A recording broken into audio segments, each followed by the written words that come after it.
네, 안녕하십니까. 잘 들리시나요? 네. 오늘이 이제 101일째잖아요. 저희가 이제 8월 18일에 날짜를 잡아놓고, 발제하는 사람들은 뭐 한 일주일 전에 발제문을 쓰고, 토론문 쓰시는 분들은 또 며칠 후에 토론문을 쓰시죠. 근데 원래는 윤석열 정부가 100일 기자회견을 안 하겠다고 했다가 갑자기 한다 그랬어요. 그래서 기자회견 때 뭔가 새로운 입장을 발표하고 쇄신하는 모습을 보이면 우리 토론회는 좀 이게 김이 빠지는 것이 아닌가 하는 걱정을 좀 했는데 정말 걱정할 필요가 없었던 일인 것 같습니다.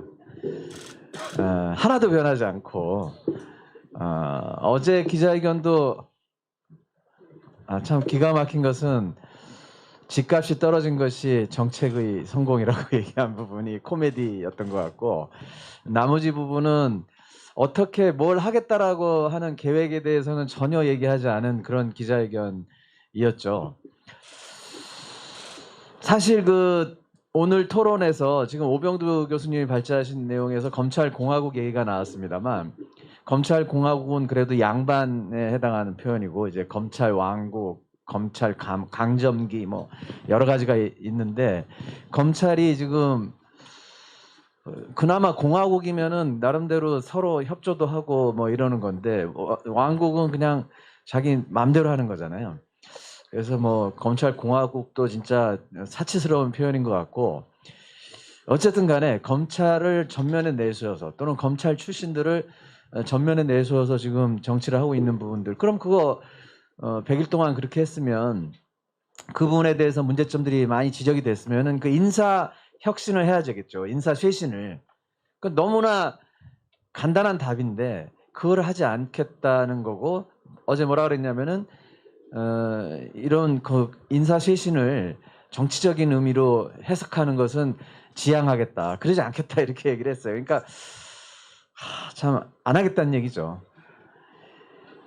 그리고 제가 이제 주로 발제할 말씀이 시행령, 지금 제목을 사실 저는 시행령 정치라고 제목을 붙이지는 않았었는데 정치라고 돼 있는데 정치가 없다라는 얘기죠. 시행령 통치라고 하는, 또는 시행령 구태타라고 얘기하는 게 좋겠습니다. 그러니까 시행령 통치인데 결국은 이게 법률을 무시하고 시행령을 가지고 모든 것을 다 하겠다는 거잖아요. 그러면은 지금 여소야대 국면이기 때문에 야당하고 협조해서 국회와 함께 협치를 하는 것이 답이죠. 너무나 간단한 답인데 그것조차도 하지 않고 있고, 저희가 이제 이 발제문을 쓸 당시에는 정권 초기에 있었던 인사정보관리단하고 또 최근에 가장 이슈가 되고 있는 경찰국, 이 두 가지가 문제가 됐었는데, 발제문 막 마무리 짓고 원고 넘기려고 하는 와중에 직접 수사권을 확대하는 소위 검수완박 수사기소 분리 법안을 무력화시키는 시행령을 한동훈 장관이 발표를 했죠. 그러니까 이 세 가지가 지금 가장 큰 문제인 것 같습니다. 인사정보관리단, 그 다음에 경찰국, 그리고 저희가 입법의견서를 곧 낼 예정입니다만 이 직접 수사권을 다시 확대해서 자기네들 누가 이름 붙였는지는 잘 모르겠지만 검수 원복, 검찰 수사권 원상복귀, 원상회복, 이런 검수 원복을 꾀하는 시행령을 얘기한 거예요. 세 가지가 지금 가장 큰 문제인데, 사실 뭐 이거를 일일이 분석할 필요도 없어요. 시행령 가지고 모든 것을 다 하겠다라고 하는 거니까 하지 말아야 되는 거죠. 그리고 이게 왜 문제인지에 대해서, 그리고 물론 이게 법률 위반, 정보기관에 대해서 헌법에 또 법률주의 뭐 등등의 여러 가지 이론적인 부분들이라든가, 또 여기에 대응하기 위해서 권한쟁의를 해야 된다, 위헌소송을 해야 된다, 그러면 그 요건은 뭐냐, 이런 부분들을 제 발제문에는 어느 정도 있습니다만 조금 더 검토를 해봐야 되겠죠. 근데 사실은 이런 부분들이 중요한 건 아니고, 너무나 명백하게 이거는 문제가 있는 거고, 정말 여소야대를 돌파하려고 하는 수단으로 시행령을 통해 가지고 국회를 무력화시키고 정치를 실종시키는 이러한 행태에 대해서 정말 반성하지 않는 윤석열 정부 100일 그리고 100하루째 들어선 상태에서도 어제 기자회견을 통해서도 보셨지만 전혀 뭐 개선될 여지가 없어서 사실 이게 평가를 하면서도 착잡한 심정을 금할 수는 없습니다. 여기 계신 분들은 다 비슷한 생각을 하실 것 같은데요. 그래서 일단 뭐 지금 이 부분을 어떻게 할 것인가에 대한 고민들을 하게 되는데 이게 뭐가 문제인지에 대해서는 오늘 토론회를 통해서 어느 정도 얘기를 나눌 수 있겠지만 뭐 어떻게 해야 되는가, 무엇을 할 것인가 이 부분에 대해서 원론적인 어떤 제안도 있을 수 있지만 구체적으로는 각자의 위치에서 뭘 할 건가에 대한 고민들이 더 필요한 것이 아닌가라는 생각이 듭니다. 뭐 발제문이 있기 때문에 뭐 다 볼 필요는 없고 중간중간 필요한 부분만 보는 걸로 하겠습니다. 제가 그래서 요새 이게 뭐 법치주의가 뭔가 한번 사전을 찾아봤는데요. 국민의 자유와 권리를 제한하거나 새로운 의무를 부과하려 할 때는 반드시 의회가 제정한 법률로 하여야 되고 행정은 이러한 법률을 전제로 해서 그에 따라 행해져야 하며 재판도 법률에 따라 행해져야 한다는 것이다. 이렇게 되어 있습니다. 그러니까 한마디로 지금 시행령 통치는 법치주의를 위반하는 거죠. 물론 이제 법치주의, 법의 지배 뭐 이런 이론적으로 교과서에는 뭐 다양한 형태로 설명이 되고 있습니다만 아무튼 우리가 흔히 법치주의가 헌법에 법치주의라고 하는 항목이 있는 건 아니지만 우리 기본적인 헌법 원리로서 다 인정이 되고 있는 것이고 이 법치주의 그리고 뭐 새삼스럽게 저희가 얘기하지 않더라도 이 윤석열 정부 특히 검사들이 맨날 얘기하는 게 법과 원칙, 공정과 상식 아닙니까? 또 이 정부에서는.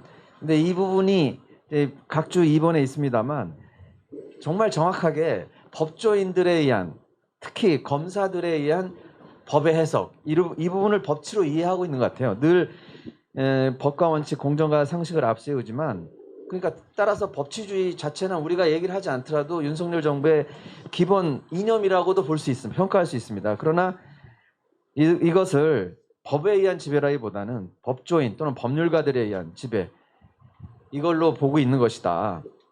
근데 이 법조인들은 쉽게 법 기술자로 전락하기 쉽죠. 법을 활용해서 뭔가 국민들을 좀 호도하고 여론을 유리하게 이끄는 거기에 선수들이죠. 그러니까 이런 부분들이 법치주의로 왜곡돼 있다. 이게 지금 우리가 맞이하고 있는 현실이다라는 생각이 듭니다. 인사정보관리단은 그동안 좀 오랫동안 얘기가 됐기 때문에 뭐 지금 27쪽입니다만 이게 뭐 논리가 그거 같아요. 민정수석이 없으니까 법무부에다가 인사정보관리단을 두는 것이 정당화된다 이런 식으로 얘기하는 건데 사실 대통령실이 법적 근거에 의해서 하고 있었던 일을 왜 갑자기 민정수석실을 없애는지 잘 모르겠어요. 물론 민정수석실이 대통령 권한을 악용해서 또는 왜곡해서 뭔가 국정에 해를 끼쳤던 부분이 없지는 않겠죠.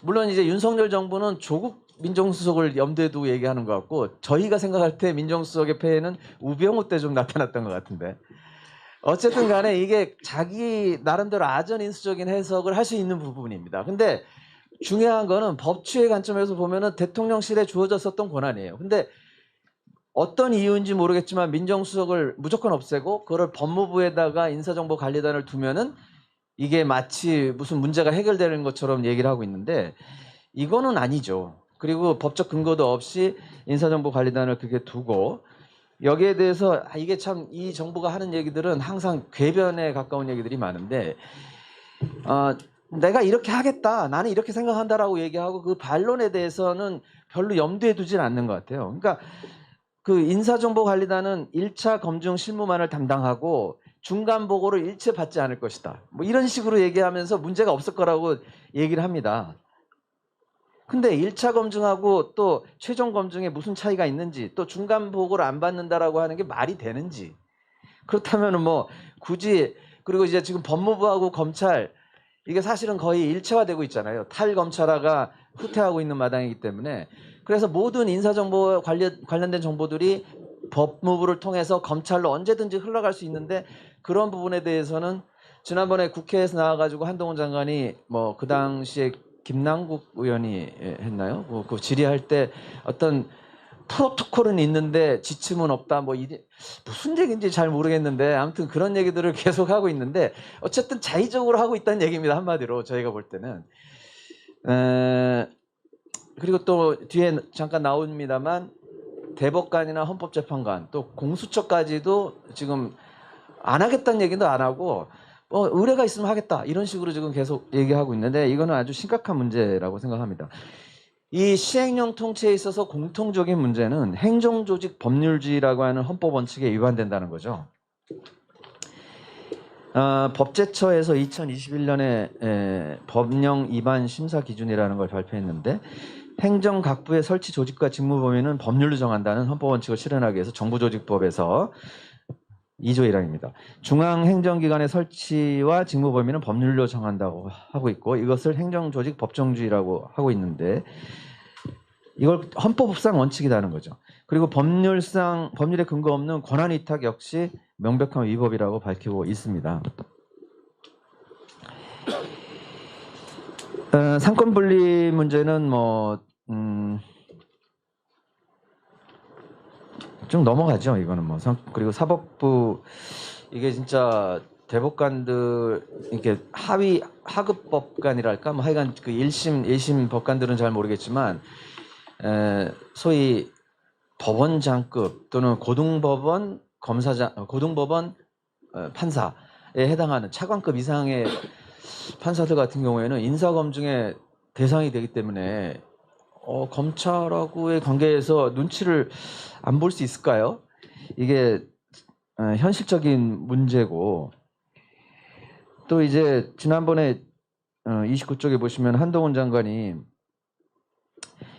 기자들이 인사검증 업무에 대해서 책임자였던 민정수석 등에게 질문해 본 적이 있는가? 없을 것이다. 이제 이게 가능해지는 것이다. 인사검증 영역이 과거 정치 권력의 내밀한 비밀 업무라는 영역에서 늘 공무원들의 통상적인 감시 영역으로 전환된다. 뭐 이렇게 얘기를 하고 있습니다. 이게 네이밍 내지 워딩 이거는 굉장히 강한 것 같아요. 근데 이게 그 얘기가 이제 법무부의 인사검증은 국회와 언론의 감시를 받게 될 것이라고 하는 건데 과연 그렇게 되는 가 법무부가 지금 지금 최근에 검찰총장 인선에 돌입했습니다만 그동안 한동훈 장관은 민정수석과 검찰총장과 법무부 장관을 다 겸임하고 있었던 이 검찰 왕국의 황태자잖아요. 그 과정에서 이 업무의 특성상 공직 후보자의 개인의 내밀한 신상 정보가 국회와 언론의 감시 영역에 들어오는 것 자체가 사실 쉽지 않은 부분인데 결국은 국회와 언론은 정보를 독점하고 있는 법무부의 입만 하염없이 쳐다보게 되는 그런 과정들이 될 것이다라는 거죠. 경찰국 부분은 문헌상으로 치안에 관한 사부가 없어졌다라는 거는 그동안 오랫동안 지적이 되어 왔었던 거고 이게 정보조직법의 연역을 보더라도 당연히 이게 없어진 이유가 있죠. 과거에 내무부 치안본부로 회귀하지 않도록 그리고 과거의 아픈 기억들을 없애기 위해서 경찰의 중립성, 독립성을 강화하기 위해서 입법적 결단으로 만들어진 것이라는 것이 분명하고 우리 각주 10번에 보시면은 이게 그 법령을 이게 조정하는 과정에서 치안 업무를 이게 그 정부 쪽에서 얘기하는 거는 관장하기 위하여라고 하는 그 표현을 마치 경찰청 경찰국 설치에 그 근거로 하고 있는데 실제로 경찰법에는 관장하게 하기 위하여 이렇게 문헌이 다르게 돼 있죠. 그러니까 이거는 독립적으로 따로 하게 하겠다라고 하는 입법적인 의지가 확실하게 드러나 있다라는 것이고 또 이것을 명시적으로 열거하지 않은 이유가 행안부 장관의 소관 사무에서 치안을 의도적으로 배제하고자 하는 입법권자의 의지이고 정부조직법 개정의 취지였음이 분명하다는 것이죠. 또 직제상으로도 여러 가지 문제가 있고 또 지휘규칙도 마찬가지인데요. 그러니까 경찰국 설치한 시행령뿐만 아니라 지휘규칙은 이제 국가경찰위원회의 권한을 침해한다라고 하는 근본적인 문제가 있습니다. 근데 이게 국가경찰위원회는 문재인 정부에서 조금 그 권한을 강화시켜서 독립적으로 그리고 활동할 수 있도록 했어야 되는데 조금 그 부분이 제대로 안 돼 있는 부분들이 아쉬움이 있죠. 그 틈 타서 결국 지휘규칙 개정을 통해 가지고 행안부 장관에게 승인할 수 있는 권한, 그 모든 그런 관련된 업무들을 승인할 수 있는 권한을 부여함으로써 경찰법상 국가경찰위원회 심의 의결 권한과 충돌되는 상황을 발생시켰고, 여기에 대해서 국가경찰위원회의 권한을 침해하는 그런 상황이죠. 경찰을 통제하고 경찰이 비대해야 되는 부분에 대해서 견제해야 된다라고 하는 것을 명분으로 내세우고 있는데, 이 행안부 장관은 경찰위원회에 대해서는 전혀 얘기하고 있지 않다라는 거 잘 알고 계시죠. 그러니까 국가경찰위원회에서 시민적 통제를 하도록 하면 되는 건데 이것을 굳이 행안부가 하겠다라고 하는 건 과거로 회귀하는 것이다. 이건 너무나 명백한 논리인데 이 부분에 대해서 국가경찰위원회를 항상 배제하고서 얘기하니까 마치 경찰이 비대화돼서 그것을 통제하기 위해서 경찰국을 설치해야 된다라고 하는 그런 논리로 접근을 하고 있습니다. 이 부분은 명백히 논리적 결함을 가지고 있는 부분이라고 지적을 하지 않을 수 없습니다. 그 외에 시행령 부분은 그거죠. 지금 34쪽에 그 부분이 있는데요. 이 발제문을 마무리하는 시점에, 그러니까 저희가 일주일 전에 그 사이에라도 좀 새로운 소식이 나오기를 기대해 봤지만 이 형사소송법 검찰청법 시행을 앞두고 직접 수사권을 확대하는 카드를 꺼내 들었죠. 이거는 이제 과거로 돌아가서 검찰 수사권을 원상복귀시키겠다는 건데 일단 말장난을 하고 있죠. 6개 범죄 등이었던 것을 2개 범죄 등으로 바꾼 부분에서 등이라고 하는 말이 있기 때문에 등이라고 하는 것은 열거적인 것이 아니고 예시적인 것이기 때문에 얼마든지 확대할 수 있다는 논리죠. 그것이 법률의 위임 범위를 지키는 것이다 이렇게 얘기를 하고 있는데 그야말로 말장난이고, 국회에서 그렇게 그 진통 끝에 2개로 축소한 그 입법 취지를 완전히 무시하고 왜곡하는 것이라고 하는 건 너무나 명백하고, 한동훈 장관은 자기 스스로 그 앞에서 검수완박이라고 얘기하는 검찰청법 형사소송법 개정안에 대해서 권한쟁의를 검사 6명하고 같이 신청해 놓은 상태잖아요. 그러니까 그 법이 위헌 위법이라고 해서 권한쟁의를 신청해 놓고 그 법에 근거해 가지고 또 시행령을 만들었다라고 하는 그야말로 궤변을 늘어놓고 있는 거예요. 그리고 깡패 수사하지 말라는 거냐, 조직범죄 보이스피싱 이런 거 수사하지 말라는 얘기냐, 갑질 수사하지 말라는 얘기냐 이렇게 얘기를 하고 있는데 그 수사를 왜 검찰이 꼭 해야 됩니까?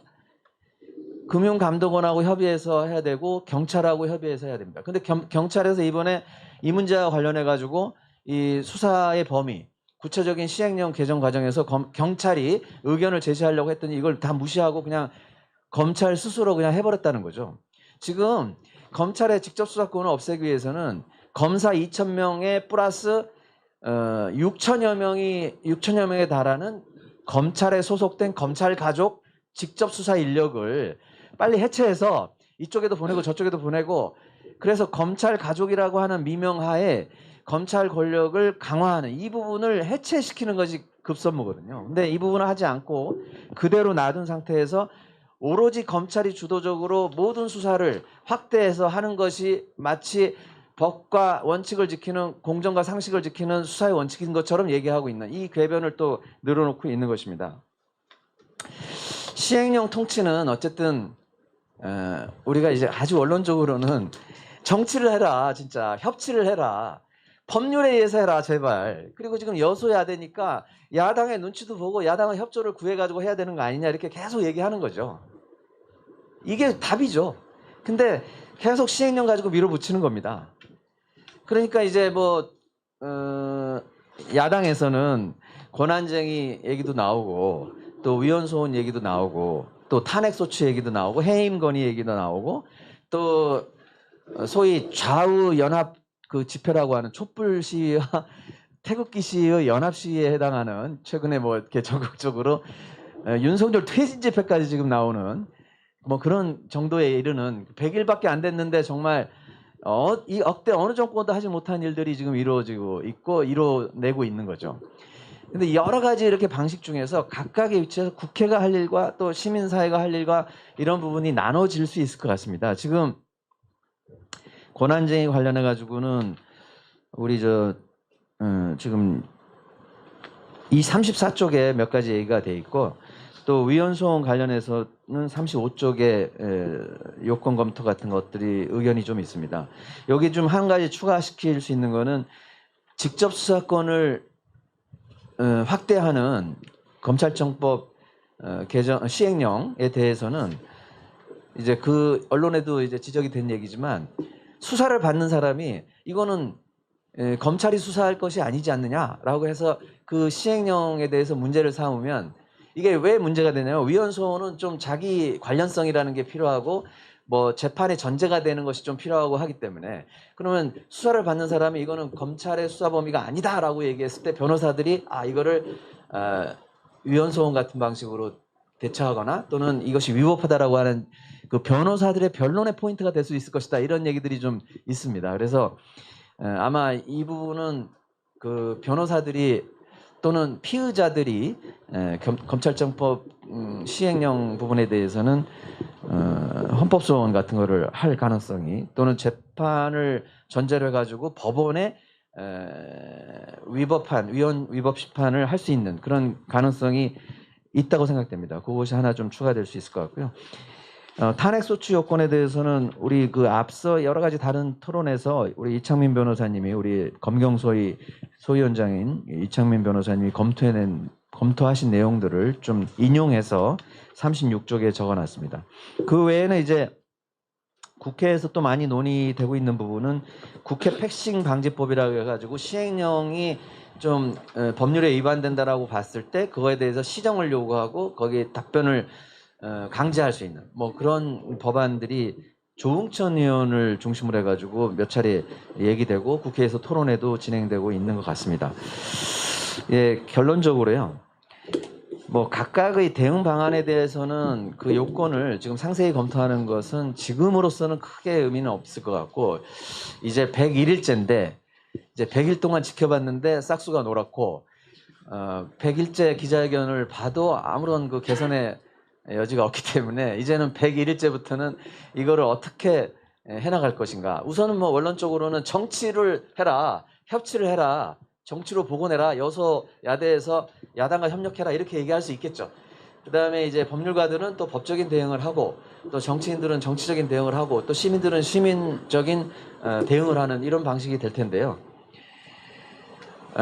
우선은 원론적인 얘기를 통해서 마무리 짓겠습니다.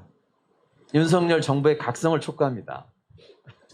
시행령 통치를 중단하고 국회와의 협치에 나서고 정치 권력이 아닌 국민을 위한 검찰과 경찰로 거듭날 수 있도록 대통령으로서의 역할에 충실하라.